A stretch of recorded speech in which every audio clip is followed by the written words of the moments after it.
Let's start in the SEC where we've got a couple of games that could be described as potential play-in games. I want to start with Georgia and Vandy. And to be clear, these are two teams that we think are probably in no matter what, but a win this weekend would certainly give them a leg up. And Trotter, I am focused on a guard matchup. Silas Demery has been playing the best basketball of his career over the course of the last 7 games, averaging 20 points, 4 assists, and 4 rebounds. He'll be going head-to-head with AJ Hoggard.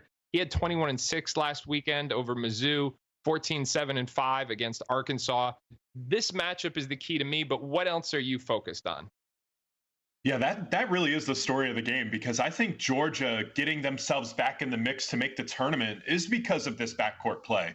And they've done a terrific job of finding different various options to get scoring outside of just Asa Newell. But I think in this game, Georgia's size has to really come to play. Vanderbilt is one of the smaller teams in the SEC. We've seen these big, rangy teams earlier this week. Arkansas gave Vanderbilt some real issues. That's where I think Georgia has to instill its will on this one, on the offensive glass, getting second chance opportunities, and constantly getting to the paint. I think what we've seen over the last couple of weeks, when Georgia drives the basketball and gets a bunch of rim pressure, that's the best version of this team. When they just settle for one pass and jump shots, that's when they get into a little bit of trouble. And we saw that earlier this week against South Carolina. They built a lead with a ton of paint touches.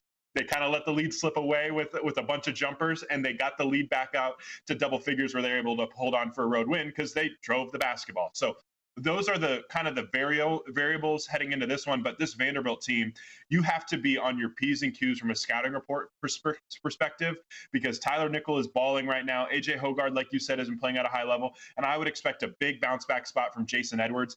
He struggled early on the road. The last couple of times he struggled against Arkansas. I think he bounces back with a big-time performance in this one. Although, again, the size of Georgia is going to be a problem. They're big at all 5 spots, including, on the perimeter with Silas Demery, who's a legit 6'5".